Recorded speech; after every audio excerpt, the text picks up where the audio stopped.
السلام علیکم اسٹوڈنٹ، آج کا ہمارا ٹاپک زراعت کا فرسٹ ٹاپک گندم آپ اسٹڈی کرنے جا رہے ہیں آج.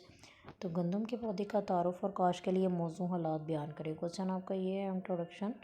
اس کا کیا ہے کہ گندم جو ہے وہ منطقہ معتدلہ کا گھاس نما پودا تھا جو کہ 2 سے 4 فٹ تک لمبا ہوتا ہے. آپ نے دیکھا بھی ہوگا اس کو. اور گندم کو غذائی اجناس میں نمایاں اہمیت حاصل ہونے کی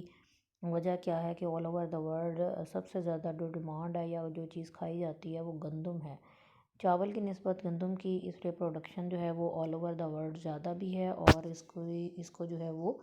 اناج کا سرتاج بھی کہا جاتا ہے. تو گندم کا پودا جو ہے وہ شروع میں گھاس کی طرح ہوتا ہے، لیکن جو یہ بڑھتا ہے اس کے اوپر شاخیں اور وغیرہ آتی ہیں، ڈنڈل نکلتے ہیں اور اس طرح یہ شاخوں میں کچھ بالیاں ہوتی ہیں اور دانے بنتے ہیں. اور اس طرح جو ہے وہ گندم کا جو پودا ہے وہ مکمل طور پر پروان چڑھنے کے بعد جو ہے وہ اس دوران اس کے نشو و نما، بہتر بیج اور زرخیز زمین اور آب و ہوا کبھی جو ہے وہ مد نظر رکھا جاتا ہے، کیونکہ یہ تمام چیزیں جو ہے وہ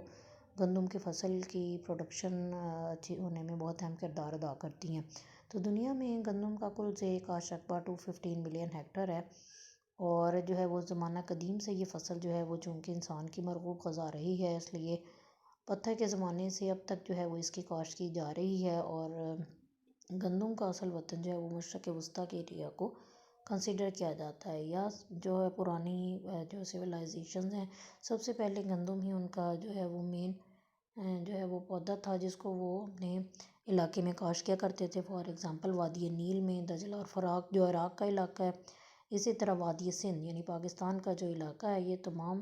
علاقے اولڈ سویلائزیشن تو کہلاتے ہیں اور پرانے قدیم وقتوں میں سے لے کے اب تک یہاں پہ گندم کی کاشت جو ہے ایک اس پہ خاص فوکس کیا جاتا ہے. اس کے علاوہ مصر، شام، فلسطین وغیرہ اور افریقہ اور اس کے بعد یورپ تک کے تمام علاقوں میں گندم کو جو ہے وہ ایک اہم مقام حاصل ہو گیا اور اب تقریباً دنیا کے تمام ممالک کے اندر جو ہے وہ گندم کی کاشت کی جاتی ہے.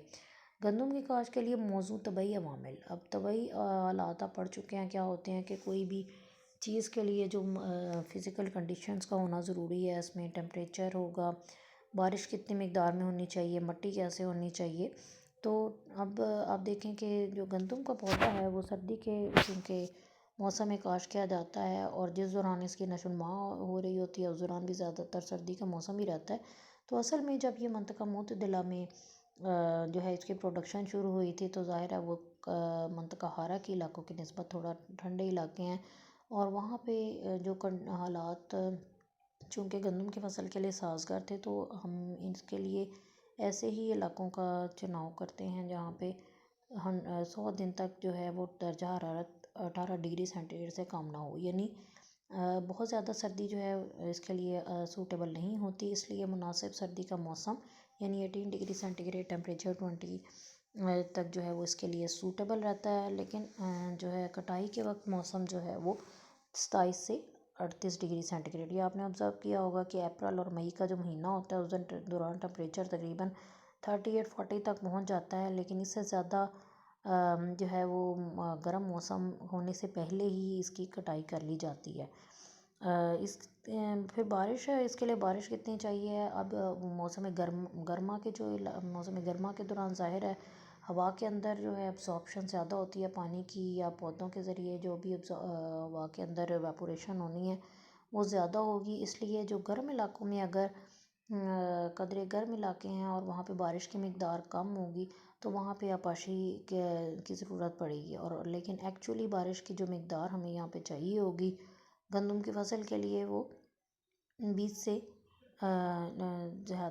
انچ سے زیادہ ہوگی اور سرد علاقوں میں 10 یا 20 انچ تک بھی بارش انف ہوتی ہے. وجہ کیا ہے کہ گرم علاقوں میں چونکہ عملے تبخیر زیادہ ہوگا پلانٹس کے ذریعے، اس لیے ان علاقوں میں بارش کی مقدار کا زیادہ ہونا ضروری ہے، ادروائز وہاں پہ آپاشی کی جائے گی. تیسری چیز جو امپورٹنٹ ہے وہ مٹی ہوتی ہے. ظاہر ہے کسی بھی کراپ کو آپ جہاں پہ کلٹیویشن اس کی کر رہے ہیں تو اگر زرخیز مٹی اور اس کے اندر اجزا کی مقدار مناسب ہوگی جو کہ اس فصل کو چاہیے تو ہم زیادہ اچھی طرح سے اس کی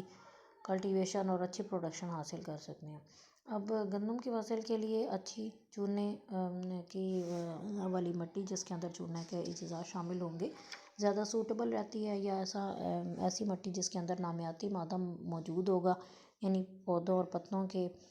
گلے سڑے اجزاء جو کہ اس مٹی کا ہی حصہ بن جاتے ہیں، اس کو نامیاتی مادہ سے بھرپور مٹی کہتے ہیں۔ اس کے علاوہ لاوے والی مٹی، جہاں کسی زمانے میں لاوے نے اپنی مٹی بچھا دی ہو اور عرصہ دراز بعد وہ وہاں پہ جو ہے وہ آتش فشانی ایکٹیویٹی تو ختم ہو گئی، لیکن لاوے کی مٹی کے اجزاء جو ہیں وہ کسی بھی مٹی کو زرخیز بنانے کی وجہ بنتے ہیں، تو اس لیے گندم کی فصل کے لیے لاوے والی مٹی یا غباری مٹی بہت زیادہ